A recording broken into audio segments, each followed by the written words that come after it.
স্বামী চলে যাচ্ছেন, আপনি যান মনে কোনো আফসোস নাই। 80 বছর পর আল্লাহ আপনাকে একটা সন্তান দিয়েছে। আমি আপনার বিবি, স্বামী আমার, আপনি আল্লাহর খলিল এই নির্জনে নিভৃতে একটা গাছের নিচে রেখে যাচ্ছেন, যেখানে কোনো মানব জনহীন, পশু পাখি গাছ তরুলতা পাতা খাবার দাবার কিচ্ছু নাই, পানি নাই, নদী নাই, জল নাই, ঝর্ণা নাই, মরুদ্যান নাই, কিছুই নাই, খালি ধুধু বালু বালু, পাহাড় আর পাহাড়। এইখানে রেখে যাচ্ছেন আপনি স্বামী আমার, বলেন কার হুকুমে রেখে যাচ্ছেন? নিজের ইচ্ছায় না মালিকের ইচ্ছায়? ইব্রাহিম চোখের পানি ছেড়ে দিয়ে বলেন, বিবি রে, আমি আমার ইচ্ছায় তোমাদেরকে এখানে রেখে যাচ্ছি না, আমি আমার ওই মালিকের ইচ্ছায় তোমাদেরকে রেখে গেলাম। আম্মাজান হাজেরা ডাক দেয়া বলেন, আমাদের মা আম্মাজান বলতেছিলেন, স্বামী আমার, তাহলে যেই মালিক আমাকে নিভৃতে নির্জনে পাহাড়ি উপত্যকায় রেখে যেতে আপনাকে হুকুম দিয়েছেন, অতএব আমার চিন্তা করা লাগবে না, আমার সন্তানের জন্য দানা পানি ওই মালিক আল্লাহ ব্যবস্থা করে দেবে।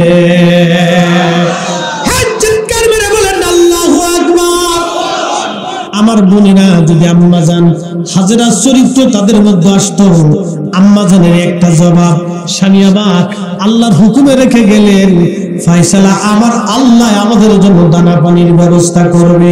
একবার জোরে বলবেন কি মারহাবা।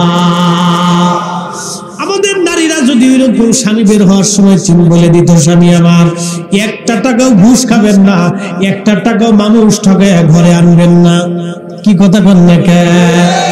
আমার দেশের নারী সমাজ, আমাদের বোনেরা, আমাদের মায়েরা যদি বলতো, স্বামী বের হওয়ার সময় স্বামীর খাবার খাওয়াইয়া, স্বামী বের হওয়ার সময় যদি বলতো, স্বামী আমার একটা টাকা হারাম ঘরের মধ্যে আনবেন না, একটা টাকা ঘুষের টাকা আনবেন না, একটা টাকা মানুষ ঠকায় আনবেন না, স্বামী একটা টাকা যদি হারাম আনেন, তাহলে ওই হারামের দায়ভার কিন্তু আমি নেব না। স্বামী ওই হারামের টাকা যদি আমি জানি, তাহলে আমি সংসার করবো না। কি কথা কর না কেন? এরা কি কয় জানেননি?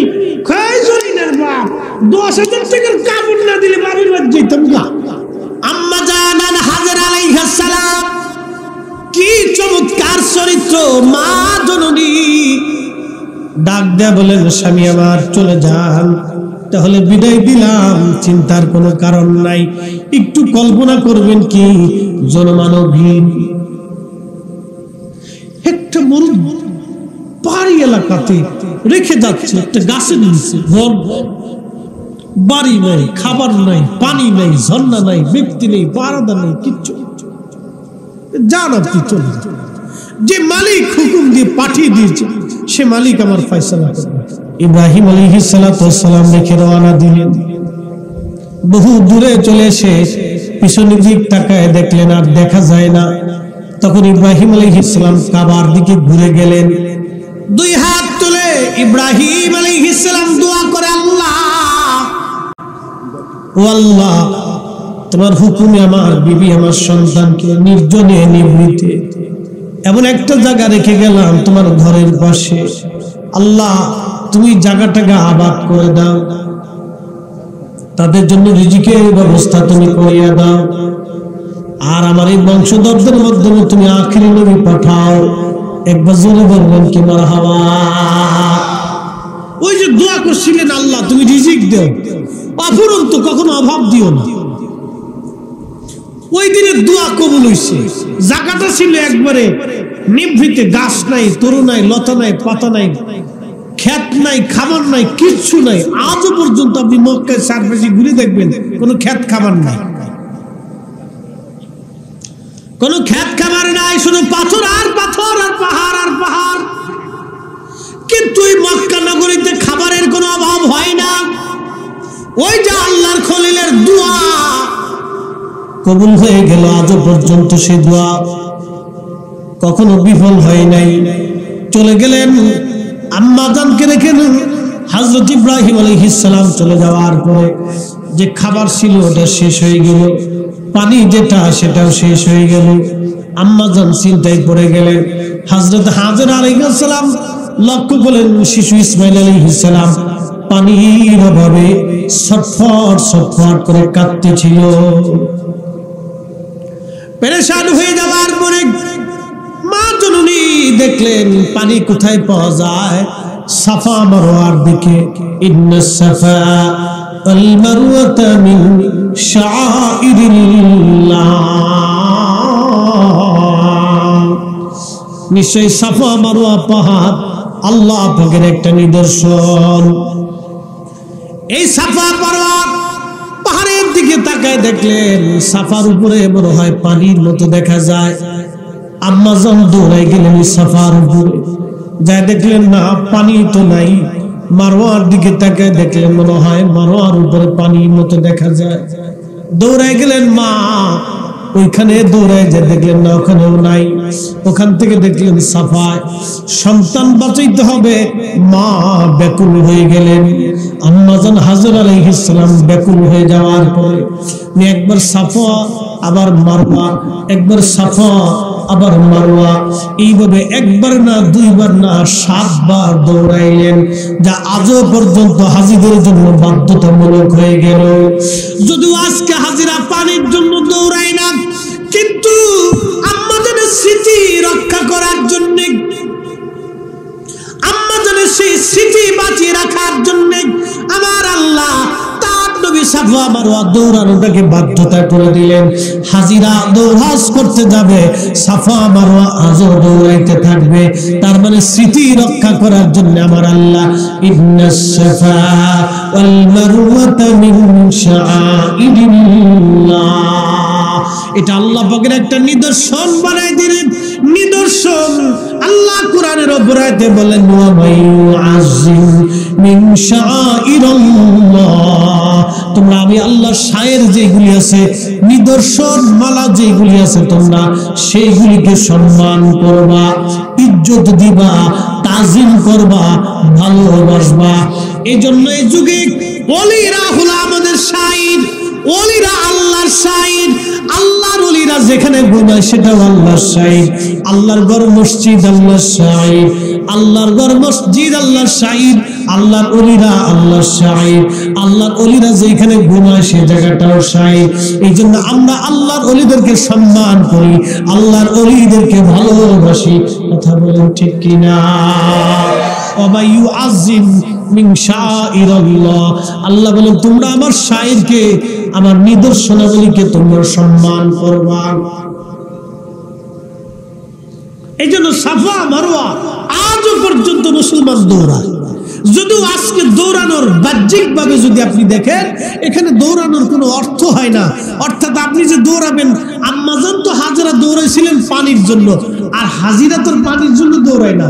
কিন্তু হাজিদেরকে আল্লাহ বাধ্যতামূলক করে দিলেন, এটা আল্লাহর শায়ের, দৌড়াইতেই হবে। তোমাকে দৌড়াইতে হবে, আল্লাহ ওয়াজিব করে দিয়েছে, দৌড়াতে হবে তোমাকে। মুহতারাম উপস্থিতি, দৌড়াদৌড়ি করে দেখলেন কোথাও পানি নাই। এমন সময় আল্লাহ জিব্রাইলকে পাঠিয়ে দিলেন, জিব্রাইল যাও আমার হাজেরা আর ইসমাইলের জন্য পানির ব্যবস্থা করো। জিব্রাইল আমিন আসলেন হযরত ইসমাইল আলাইহিস সালামের পায়ের পাশে, পায়ের নিকটে জিব্রাইল আলাইহিস সালাম তার পা দিয়ে একটা আঘাত করলেন। জিব্রাইলের পায়ের মাধ্যমে যখন আঘাত করলেন, ইসমাইল আলাইহিস সালামের পায়ের পাশে আঘাত করার পরে ওখান থেকে মাটি ফেটে ফেটে পানি আসতে লাগলো।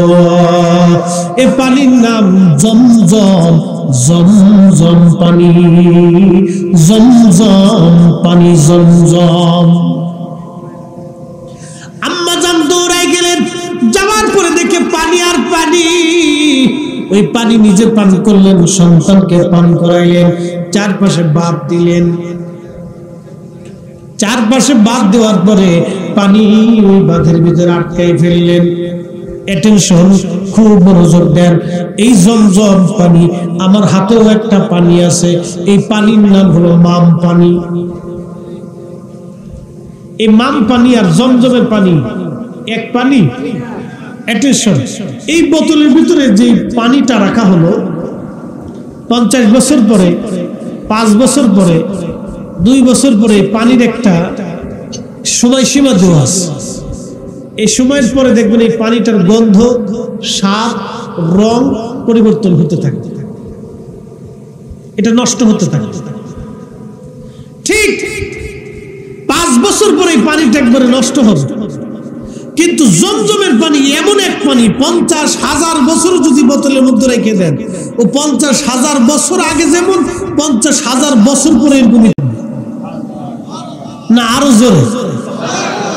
এই পানি রিফাইন করছে বাংলাদেশের একটা কোম্পানি, আর জমজমের পানি যিনি রিফাইন করে পাঠাইছেন তিনি আল্লাহ। একবারে সরাসরি রিফাইন করে জান্নাত থেকে পাঠাই দিচ্ছে,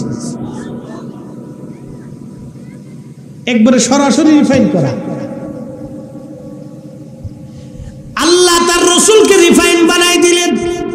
কামা আরসালনা ফীকুম রাসূলাম মিনকুম ইয়াতলু আলাইকুম আয়াতিনা ওয়া ইউযাক্কিকুম। একবার জোরে বলবেন কি মারহাবা।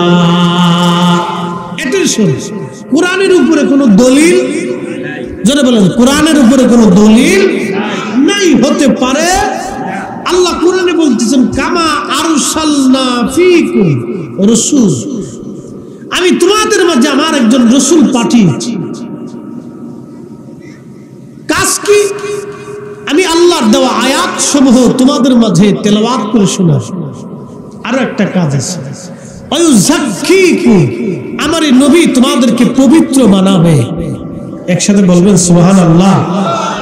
এখন বলেন, যে নবী উম্মতকে রিফাইন করবে, সে নবীকে রিফাইন করে কে পাঠাইছে? আল্লাহ। কেন পাঠাইছে? উম্মত রিফাইন করার জন্য পাঠিয়েছে। নবী তো পবিত্র, পাক তো পাকি, উম্মতকে পাক বানানোর জন্য আল্লাহ তার রাসূলকে পাঠিয়েছে। যাও হাবিব, ওয়ায়ুযাক্কিকুম, আমার বান্দাদেরকে আপনি পবিত্র বানাবেন। আপনাকে তো পবিত্র করে রিফাইন করে পাঠাই দিছি, আপনি আমার বান্দাদেরকে পবিত্র বানাবেন। এই জন্য আমরা রাসূলে কারীমের নামের শেষে একটা শব্দ ব্যবহার করি, রাসূলে পাক। রাসূলে পাক। আমার দেশে একদল আছে বুকে হাত বেঁধে নামাজ পড়ে, আছে না ভাই? ওরা বলে রাসূলে পাক হবে না, রাসূলকে পাক বলে শিরিক হয়। হ্যাঁ, নাউজুবিল্লাহ। আসতে কেন জোরে বলেন? ও দিন কি ওদের কাছ থেকে শিখবো না কোরআন থেকে শিখবো? তো কোরআন বলতেছে ওয়ায়ুযাক্কিকুম, রাসূল পাক। রাসূল কি? পাক। কোরআন বলতেছে রাসূল পাক। আমরা সুন্নিরা বলি রাসূল পাক, তার মানে আমরা কোরআনের আইনের ভিতরে আছি। আমাদেরকে যারা বলতেছে রাসূলকে পাক বলে শিরিক হবে, মূলত ওরাই হলো গুস্তাখে রাসূল, বেয়াদব। কথা বলেন ঠিক না বেঠিক? মোহতারাম, দিন বুঝে যাওয়াটা জরুরি। প্রিয় মুসলমান, জমজমের পানি পেয়ে গেলেন হযরত ইব্রাহিম আলাইহিস সালামের বিবি, মা জননী আম্মা জান হাজরা আলাইহিস সালাম। ওই এলাকা দিয়ে একটা বণিক দল আসতে লাগলো। তাদের পানির বড় অভাব হয়ে পড়লো। ইয়ামান থেকে জুরহাম কওমের বণিক দল, জুরহাম গোত্রের বণিক দল সুদূর ইয়ামান থেকে রাস্তা দিয়ে যাচ্ছে। তারা দেখলো আকাশে পাখি উড়তেছে, কারণ যেখানে পানি আছে পাখি সেখানে থাকবে, যেখানে জঙ্গল আছে সেখানে পানিও থাকবে।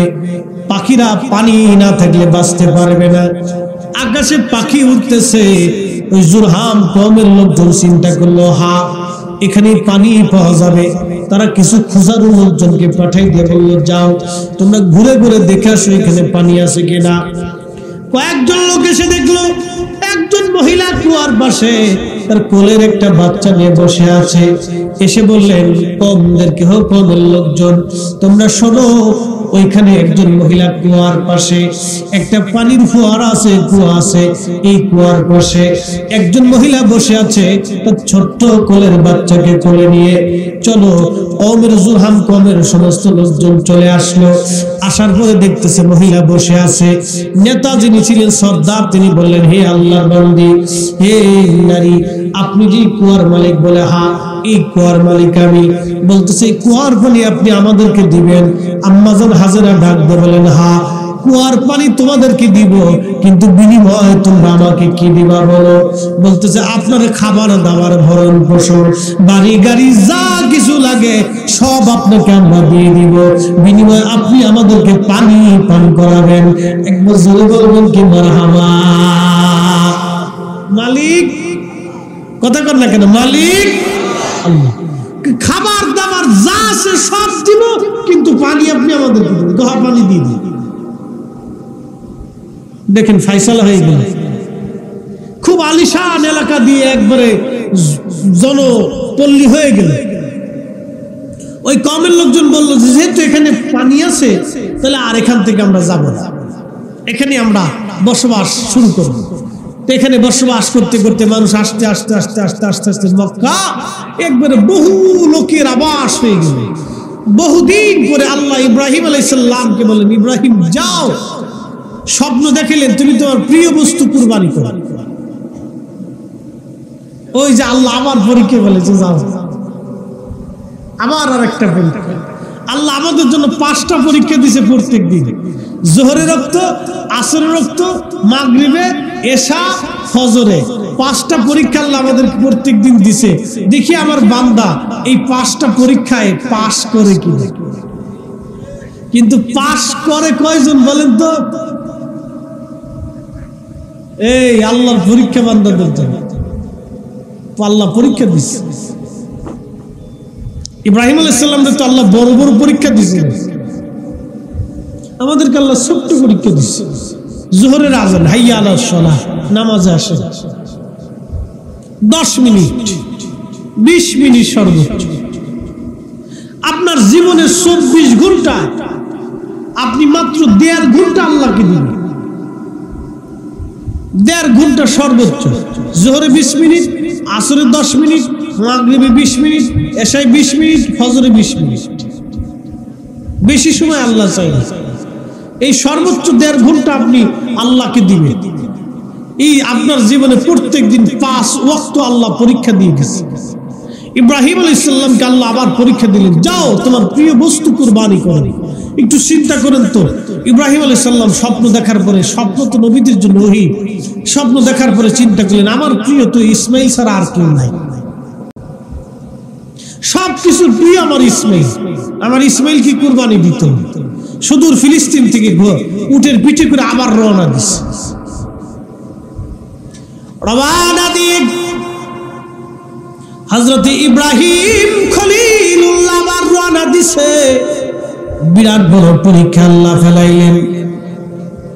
উটের পিঠে রওনা দিয়ে ইব্রাহিম আলাইহিস সালাম রওনা দিলেন।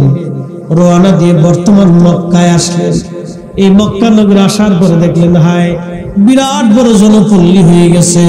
হযরত হাজরা আলাইহিস সালাম দেখলেন তার স্বামী আল্লাহর খলিল ইব্রাহিম আলাইহিস সালাম আসছে। স্বামীকে দেখে আম্মা জান দৌড়ায় গেলেন।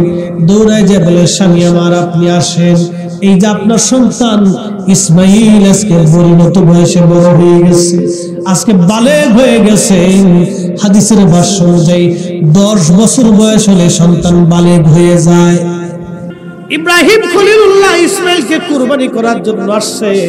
কত বড় একটা পরীক্ষা দেখেন। আল্লাহ আমাদের পরীক্ষা দিলেন মাত্র 5 ওয়াক্ত নামাজ। সারা বছর পরে একটা রমজান, রমজানে 30টা রোজা অনেকে ঠিক মতো রাখে না, এখানেও সে ফেল করে।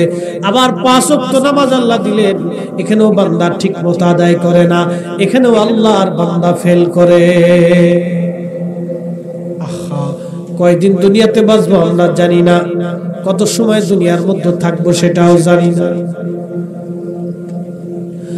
ও হাসিবপুর দরবার শরীফের মুহিব্বিনেরা, হযরত ইব্রাহিম খলিলুল্লাহকে আল্লাহ বিরাট বড় পরীক্ষার মধ্যে ফেলে দিলেন। এই পরীক্ষার মধ্যে ফেলানোর পরে আল্লাহর খলিল তিনি আসার পরে ইসমাইল আলাইহিস সালাতু ওয়াস সালামকে নিয়ে হযরত আম্মা জান হাজরা আলাইহিস সালাম ইব্রাহিম আলাইহিস সালামকে নিয়ে কিছুদিন মক্কায় কাটানোর পরে এরপরে হযরত ইসমাইলকে ইব্রাহিম ডাক দিয়ে বললেন, ইসমাইলকে ডাক দিয়ে বলেন, সন্তান আমি স্বপ্ন দেখলাম তোমাকে জবাই করতেছি, ও সন্তান তোমাকে কুরবানি করতেছি, আমি স্বপ্ন দেখলাম, এটা আল্লাহর নির্দেশ, আমি তোমাকে কুরবানি করব। মাযা তারা, তুমি কি বলো, তুমি বলো। ক্বালা ইয়া আবাতি ফাল, তখন সন্তান ডাক দিয়ে বলতেছে, হে আমার আব্বা জান। ক্বালা ইয়া আবাতি ফাল মা তুমারু সাতাজিদুনি ইনশাআল্লাহু মিনাস সাবিরিন। আপনি যেটা স্বপ্ন দেখছেন আমাকে কুরবানি করবেন, আপনি কুরবানি করে দেন, আমাকে আল্লাহ চাহে তো সবরকারীদের মধ্যে পেয়ে যাবেন। আপনি কোনো চিন্তা করবেন না, আপনার স্বপ্ন আপনি কাজ করে দেন, আপনি আল্লাহর নবী, আল্লাহর পয়গম্বর, আপনি আমাকে কুরবানি করবেন, আমি অবশ্যই তাতে রাজি হয়ে গেলাম। একবার জোরে বলবেন কি সুবহানাল্লাহ। এরকম বেটা কয়জনের আছে? বাবা মা বুড়া হয়ে গেলে সন্তান এখন বৃদ্ধাশ্রমে পাঠায় দেয়। বাবা মা বুড়া হয়ে সন্তান বৃদ্ধাশ্রমে চলে যায়। ইব্রাহিম আলাইহিস সালামকে আল্লাহ সন্তান কুরবানি করতে বললেন। কেমন বেটার বেটা ডাক দিয়ে বলতেছে, আব্বা জান আপনি কাজ পরিণত করে দেন, কোনো অসুবিধা নাই। হযরত ইব্রাহিম আলাইহিস সালাম বিবি হাজরাকে বলেন, বিবি আমার সন্তান কুরবানি করব, ওকে গোসল করে এক কাপড় চোপড় পরায় দিয়ে দাও আমার সাথে। চিন্তা করেন তো, এত বছর পরে আল্লাহ একটা সন্তান দিলে, কোন মা পারে গো সন্তানকে এইভাবে বিদায় দিতে? সন্তানও রাজি, বিবিও রাজি, স্বামী নিয়ে চলে যান। আল্লাহর ফয়সালা আপনি পালন করেন, কোনো চিন্তার কারণ নাই। কত বড় পরীক্ষা আল্লাহ দিয়েছিলেন, কত বড় পরীক্ষা আল্লাহ দিয়েছিলেন। আল্লাহ মাত্র প্রত্যেকদিন আমাদের 5টা বার পরীক্ষা দিচ্ছে। ও আল্লাহর বান্দারা, বেশি পরীক্ষা আল্লাহ দেয় নাই, মাত্র 5টা বার পরীক্ষা। যোহরের সময় একবার, আসরের সময় একবার, মাগরিবের সময় একবার, এশার সময় একবার, ফজরের সময় একবার। খাওয়ার সময় আল্লাহ একটা পরীক্ষা দিছে, বান্দা খাও, খাওয়ার সময় তুমি যেটা হালাল সেটা খাও, হারাম তুমি খাইও না রে বান্দা, হারাম তুমি খাইও না। খাওয়ার সময় একটা পরীক্ষা, হালাল হারাম, হালাল খাও, হারাম খাইও না রে বান্দা, হালাল হারাম তুমি খাইও না। 5 ওয়াক্ত নামাজের পরীক্ষা দিলেন আল্লাহ, বেশি জটিল পরীক্ষা দেয় নাই। সামনে কুরবানি, পশু কিনবেন কুরবানি করার জন্য। আমার দেশে অনেকে পশু কিনবে, কুরবানি করবে। ঢাকা শহরে অনেকে আসে, কুরবানি করার পরে গোশত নিয়ে ফ্রিজে ধুয়ে দেয়। কত গরিব মানুষ আছে, সামান্য একটু দিয়ে বাস ছেড়ে দিয়ে চলে দেয়। এরপরে বাজান অনেকেই কুরবানি করার পশু কেনার পরে না ভালো হয় নাই, এটা হয় নাই, সেটা হয় নাই, নানান কিসসা কাহিনী, অনেক কথা। বেশি ফেসল পরে বেডিরা। যদি একবার আপনি কুরবানির পশু কিনতে যাই একটু দামে ঠকে যান, তো আপনার বাড়ি ঘুমানো বিরাট কষ্ট। কি কথা কর না কেন? ঘুমানো বিরাট কষ্ট। যদি ধরেন গরু 5 মণ হবে, আপনি 6 মণের টাকা দিয়ে গরু কিনে ফেলছেন, তো আপনার ঘরে আর ঘুমাইতে দিবে না। তুমি একটা কাম করলে, এটা কাজ হইলো, গরু গোশত হবে 4 মণ, তুমি 6 মণের টাকা দিয়ে চলে, এটা কাজ করলে পাশের বাড়িতে কত বড় তাজা মোটা হয়েছে।